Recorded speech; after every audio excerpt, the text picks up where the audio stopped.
From psychological dread to claustrophobic nightmares with a side of bold storytelling moves, 2026 is shaping up to be an interesting year for horror movies so far.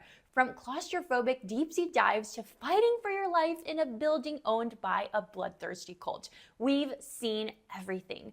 My nerves are shot, and in the best way possible. Today, we bring to you the top 7 horror picks of this year. No filler, just pure adrenaline. We're ranking these by overall impact, atmosphere, execution, and which ones hit the hardest once the credits roll.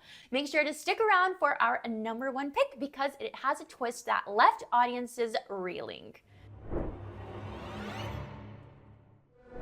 Frankenstein is a beloved classic that has gotten several adaptations, the earliest being Thomas Edison's 1910 Silent. The latest adaptation came out last year, overseen by Guillermo del Toro, who took a melodramatic telenovela-style tragedy approach. It seems as if Maggie Gyllenhaal has taken inspiration from del Toro. The Bride is a feminist retelling of the original story with a Bonnie and Clyde spin on it. Let's dive into what's good and what's not about this film. Visually, this movie is stunning. The gothic atmosphere is amazing, the costume design is on point, and the cinematography has that haunting, dreamlike quality that immediately draws you in. The mirror scene where the bride traces her stitches and the awakening sequence both lacked the regular pomp and chaos that usually accompany the character transformation.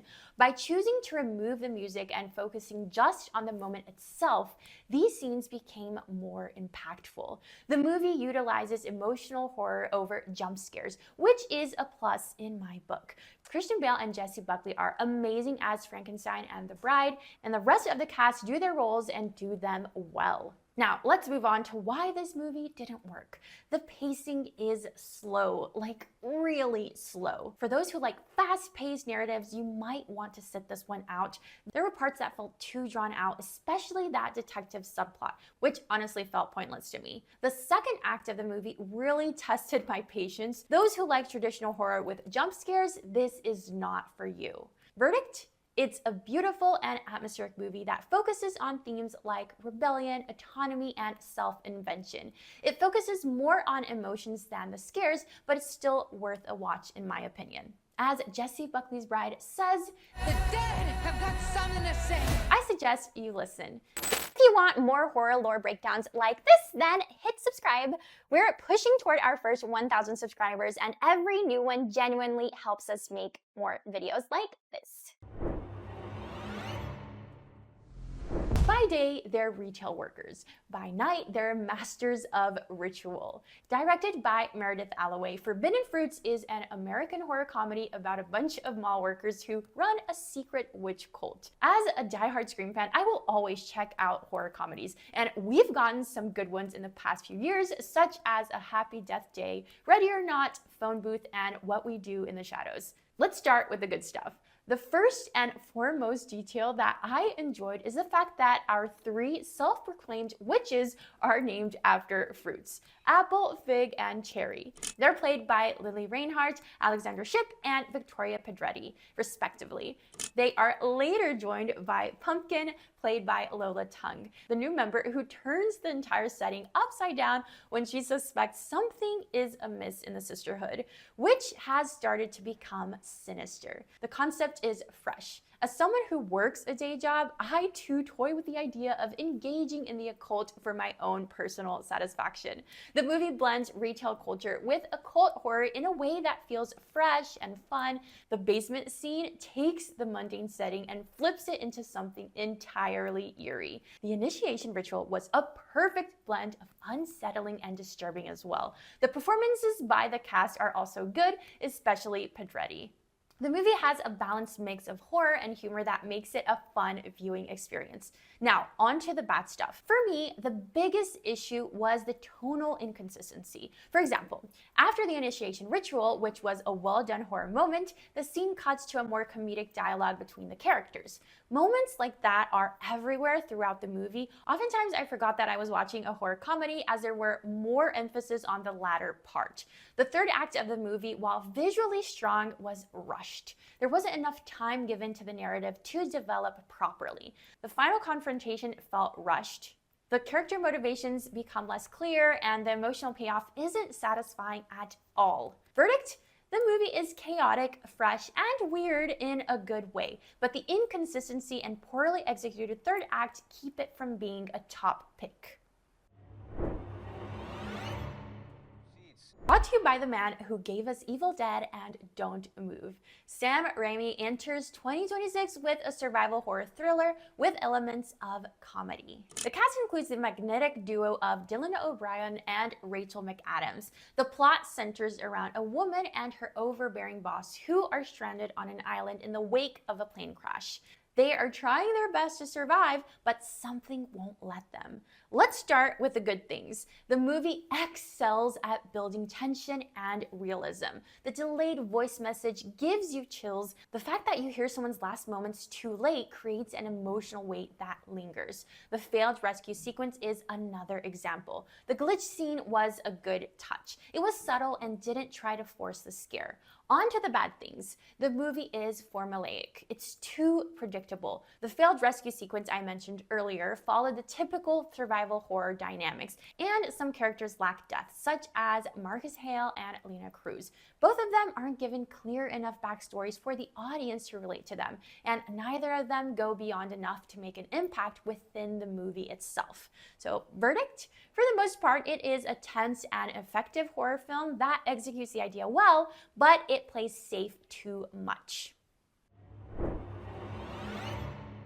Based on the 2022 indie horror game of the same name, Iron Lung is one of the most unique horror films of 2026. Before diving into this movie, let me tell you something about the game itself. I am not an avid gamer, but I do watch playthroughs sometimes. The first-person game designed by David Szymanski has the player controlling a convict piloting a submarine through an ocean of blood on an alien moon. Sounds fun, right? Directed by Markiplier, the film follows the plot of the game exactly. If you have played the game, you will know exactly what makes it so terrifying. In the game, you're trapped inside of a submarine with no windows. Claustrophobia and isolation are the key themes, and they're carried over into the film as well. Let's start with the good stuff first. The atmosphere in the movie is suffocating. I mean suffocating. S-U-F-F-O-C-A-T-I-N-G. Like the game, the movie uses sound design and limited visibility to create an environment drenched in constant dread and uncertainty. You are reliant on grainy footage taken from the submarine's camera to make your way around, never knowing what you will experience. The photo capture sequence, where the protagonist develops an image of something huge lurking in the distance, is easily one of the most unsettling moments of the film. Another thing I liked about the movie is that it expands on the game's minimal lore. I genuinely enjoyed the addition because the game frustrated me in that regard. Now on to what doesn't work. The pacing. While the film commits completely to the atmosphere, there are parts where the film seems to drag at a glacial pace. There are numerous long stretches with minimal actions, which might frustrate or bore some viewers. The movie's strength lies in its atmosphere, but that strength is also its weakness, ironically enough. Verdict? Iron Lung is a well-done adaptation of a game that serves to expand the universe while sticking to its originality. If you're a fan of the game or someone who appreciates a good slow burn coupled with claustrophobic horror, then this is the movie for you. And from here, the list stops being slow burn, weird, and starts getting a lot more brutal. Directed by Darren Lynn Bousman, the man who directed 4 of the Saw films, now directed Twisted. 2 scammers running an illegal apartment scheme where they rent out properties that don't belong to them find themselves in hot water when one of their victims turns out to be more dangerous than expected. Realism is what makes this film work. The movie starts off as a crime thriller and nearly tricks you into thinking it will proceed like one, until the psychological horror jumps you in the middle like the boogeyman from the shadows. The tension is built quite well throughout the movie up until that point too. Along with realism, paranoia is another factor that really sells this film. The scene where the doors start unlocking themselves creates a sense of unease that continues to prevail because you feel you are being watched. However, the film does take its sweet time getting to the point. The first half of the film is slow, and some viewers, like me, might find it difficult to stay engaged. The tonal shift from crime thriller to horror can be jarring for some people to the point they might want to drop it. Verdict? Twisted is a slow burn psychological horror that works best when it focuses on realism. It's subtle and lingers in your psyche long after the screen goes black. At number 2, we have 28 years later, The Bone Temple, which expands the Rage virus universe into something more sinister. The movie is set decades after the outbreak, exploring a world that has not recovered from the effects of the virus, and it does it in extremely terrifying ways. 3 things make this movie work: scale, tension, and action. The world is not rebuilding. Instead, it is evolving into something horrifying. The Bone Temple itself, when we first lay eyes on it, is a concept so disconcerting that it sends a shiver through your bones. The ambush scene is a chaotic and genuinely intense because you cannot predict what will happen next. The infected are still scary as hell, but the real danger in this movie, if you've seen the other ones, is the survivors. The downside of this film is the fact that it becomes predictable at some points. If you've seen the previous movies, there are some story beats that seem expected. The pacing gets slow in the middle as well. Verdict? A strong and brutal continuation of a franchise that shows promise and one of the standout films of 2026 so far. Which of these 2026 horror movies would you actually survive? Coming in at the top spot is pure relentless chaos. They will kill you. The movie is as crazy as its name.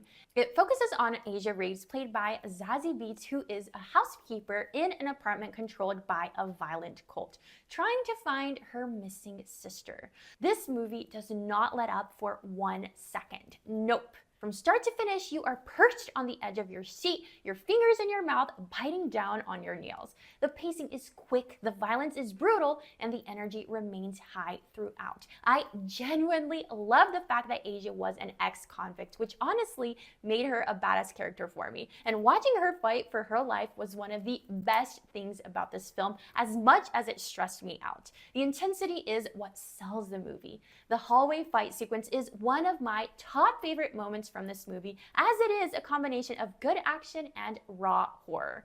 The performance by Zazie really sells it. You're not just watching it all go down, you are experiencing it. The only downside is that the story itself isn't original. Plus, there are some characters that don't get much development, and things do get a little over the top at times. Verdict?